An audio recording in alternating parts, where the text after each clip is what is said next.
Good morning, good day, good afternoon, good evening, whatever it is. Hi, my name is Nick, and I'm excited to talk to you about your collection. You own a lot of cards, odds are. You've opened boxes, you've opened commander decks, you've built commander decks, and guess what? You don't play with all of that. In fact, you've got decks that are sitting around that you barely remember, that you open a box and you're like, oh yeah, I have this deck, or cards that are sitting in a pile that are just bulk that you're like, oh, maybe I'll get around to those. Like, I'm sure there's something in there I need for a deck, but you haven't looked at them in years. And there's an opportunity to turn that stuff into money. And I'm going to talk to you about when you should do that and why you should do that, if, of course, it makes sense for you. And the reason why I am passionate about this, talk about this, is this really cool reality, which is, as I've quoted from Earn in the Pokemon space before, he says collectors get paid. And what he means by that is that if you are collecting cards, whether you're opening boxes, whether you're building commander decks, you are collecting cards. You are going to play with them, of course.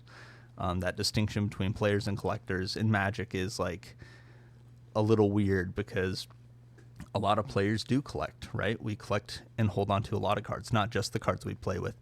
But collectors do get paid because, in general, if you're opening something or building a deck, it's because you think it's really cool. And odds are you're not alone, right? There's lots of people that think it's really cool. And especially in this day and age where reprints are rarer and rarer, your cards are going to be worth more than you paid for them over time. And that's what earn means and what I mean when I say collectors get paid. You've been collecting cards. They've been sitting there. They're likely worth money. And there's an opportunity there. So before we dive into more, let me shout out myself. Hi, my name's Nick. I run a company called Capital Catalysts where I do buy cards. I sell cards. I trade. I do not vend. I do not really grade, although I'm grading one card right now. I'll show that off later. But anyways, if you wouldn't mind subscribing, that would be very appreciated. That would be the best ever. Also, if you're looking to get into selling your own cards, below there's links to the stuff that I use to sell cards, as well as a link to my store if you want to buy any cards from me. So anyways, back to the main point, which is there are many cards that you own that you don't think about. And this is a really interesting point because when you grab the cards, you're like, oh yeah, of course I have this. I do think about this, but be honest with yourself. So for example, one second. For example, I have this deck here, full on commander deck with the commander of the Red Death from Fallout in Surge Foil Extended Art. Very cool. I love this deck. And I'll get to this point later. But this is an example of something that I own, and it's in a closet, and I don't think about it, right? I totally forget about it because I don't play with it regularly. The thing is that the main way I interact with Magic as a player is through Spell Table, Magic's online free client that's super cool, not a sponsor, super cool. And Spell Table, you know what's really inconvenient is stealing your opponent's cards because you're not. So this is playing Commander or whatever Magic, but I play Commander using webcams remotely with people. And so when I have a card like that's like steal your opponent's creature, it's pretty awkward to do that. You can, but it's like they on their remote camera have to like turn it upside down or something, and then you need to get out like a dry erase marker and a infinite token, also not a sponsor, and write down the card and play it. So anyways, it's just kind of hard. So this deck, there's a lot of steal your opponent's creatures in there. Man, what's that card that steals out of your opponent's deck that's just so good? I think it starts with an O, but anyway, good stuff. It's a really cool deck, but for the way that I play Commander, it's not very convenient. It doesn't make sense because it steals a bunch of creatures and I'm playing remotely, and so just kind of hard, kind of inconvenient. So that's an example of something where it's like I've built this really cool deck that has some great cards in it. I've got like a Ragavan in there. I've got a Force of Will in there. One of my favorite ways to build commander decks is you choose a commander that just obviously isn't good. And then you put in good cards to try to support that commander, to try to make the deck better. I've really enjoyed that deck building strategy, although my friends would tell me, hey, you've built a lot of commanders that are really good, like Kalia and Eshki and Yasholta. And I'd say, yes, I also have fun with those too. So anyways, so what was I saying? Right. So lots of cards that you don't play with, that you don't think about. And even decks that you don't play with, you don't think about. And so the recommendation here is that if there are cards that you do not love, that are not close to you, it's kind of like the Marie Kondo thing. You'd pick it up and bring it close to you and think, does this bring you joy? And I haven't literally done that, but perhaps I should. Maybe that is the secret, is like you take each of your decks and bring it to you and say, does this bring you joy? And if the answer is no, then I think you should sell it. There's a couple ways to sell. One, which might be like the easiest one, is you sell it to a store close to you. They'll generally pay you around 60% market value, which you can say like, whoa, that's crazy. That's highway robbery, blah, blah. That's highway robbery. They should be paying me 90% or something like that. But in order for stores to make money, that is what they have to do it, have to buy it at. I buy collections at 70%. If you want to sell me your collection, you can email me at my email below, and I pay 70% of market value. And so that's another thing you can do. And then the thing that I would recommend is selling it yourself. In selling it yourself, you're going to get about 80% of the value. So it's not like there's no way to get 90%, unfortunately. Unless you got like high-end stuff that you can sell locally. I mean, if you have high-end cards, if you got a Gaia's Cradle, you could probably sell that on Facebook Marketplace locally and get 90% of your value. So there's lots of different options, lots of different ways, but I would recommend any of the cards in your collection that do not bring you joy actively, you should sell. So lots of options. Now, there's concerns that people have, right? They're like, no, Nick, I can't sell my collection. What if the value goes up? It will. It will. There are cards that you will sell, that you'll get rid of, that will go up in value. But what can you do about that, right? So, for example, Wandering Throne was a card that was spiking over the past month or so. I guess that Lauren eclipsed with the focus on tribal kindred. There was kind of a spike in Roaming Throne. So it went from kind of a $25, $30 card to a $40 card. And that's when I sold. And I sold because I don't think that Roaming Throne is worth $40. I also don't like playing Roaming Throne. I'm not that good at Magic, and triggers doubling and things like that confuses me a little bit. And so I sold it. And the price has gone up. It went up to 50, 60. I think it's like $60 now. And so it's like, oh, wow, I should have held on to it. I could have made 20 more bucks. And it's like, yeah, sure. But you can't fault yourself. At the end of the day, and this is the objectively correct way to be a consumer and a seller, is you have to make a decision what am I willing to buy or sell something at? And for me, Roaming Throne, the second it was above $35, I was willing to sell. I got $40. That's $5 more than I was willing to sell at. And that felt great, right? And it's like, oh, you could have gotten 60. Yeah, whatever. Maybe in a year I could get 100. But at the end of the day, you've got to trust yourself and give yourself a number and say this is what I'm okay selling at.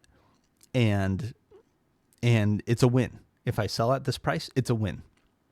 I've done this for everything I sell. I have a Strixhaven, the original School of Mages Strixhaven booster box, up for sale on my website right now. It's selling for $190. That's because on TCG Player, it's going to cost you I think 200 plus. And so 190 is a little bit of a discount. And in my mind, I was like, if I could sell this for 180, that'd be fantastic. And so now I have it listed for 190. And who knows, maybe the price when Strixhaven comes out will go up to 250 or whatever. But for me, my number that I'm happy to sell at is 180. So that being said, if you want that booster box for 180, email me and I will lower it for you. So anyways, and then as a buyer too, the same trick works, right? Is that like, if there's like a card that you want that's $20 and you're like, oh wow, I was willing to pay $30 for that card. It's only $20. Sweet.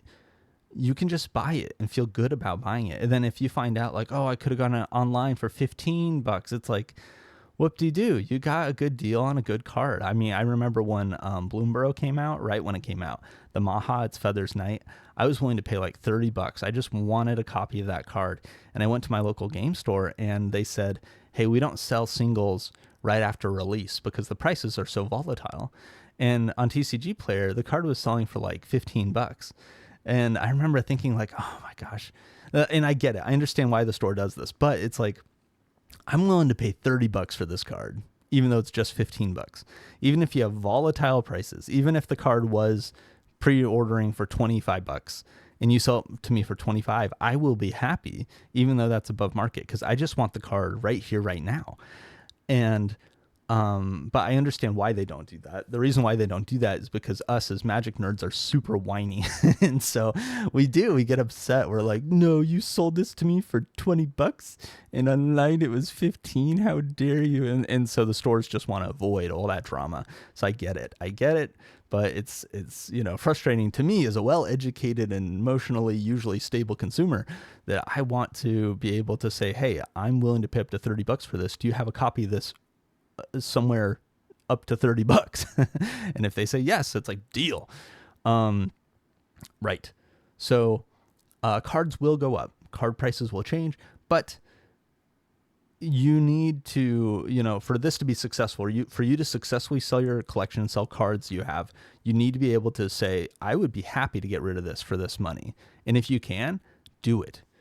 What about, so another common concern is like, well, what if I sell a card, but I need that card in the future? You will. This also happens. This happens to me all the time. I sell bulk. I sell bulk lots on Facebook Marketplace locally. I will get a collection of like 3,000 cards and then just say like, hey, 3,000 cards, $40, come get it. And people do that all day. People love that stuff locally. And so that's been pretty cool. But I'll just throw in, I'll open up a booster box and I'll just take all the commons, uncommons, and a lot of the rares that I don't care about, and I'll just throw them in a box. And once I have enough cards, once I have the 3,000 or whatever cards, boom, I make that Facebook post. And then somebody comes and buys it, and it's great. I love having that cash, and I love clearing up the space. Space is a big thing for me. I don't know if it is for everybody, but space is a thing when you have lots of Magic cards. And then I'll sell these bulk lots, but then, a few weeks later, I'll be like, oh, I really need, what it was? It was instant ramen. I've opened up a few Final Fantasy play booster boxes. I'm building a Toph, the first Metal Bender deck. Instant ramen is a great card in there. When it enters, you get a draw card, which is really cool. So you can earth bend it. And then if it dies, you get a draw card as it re-enters. And so that's pretty powerful.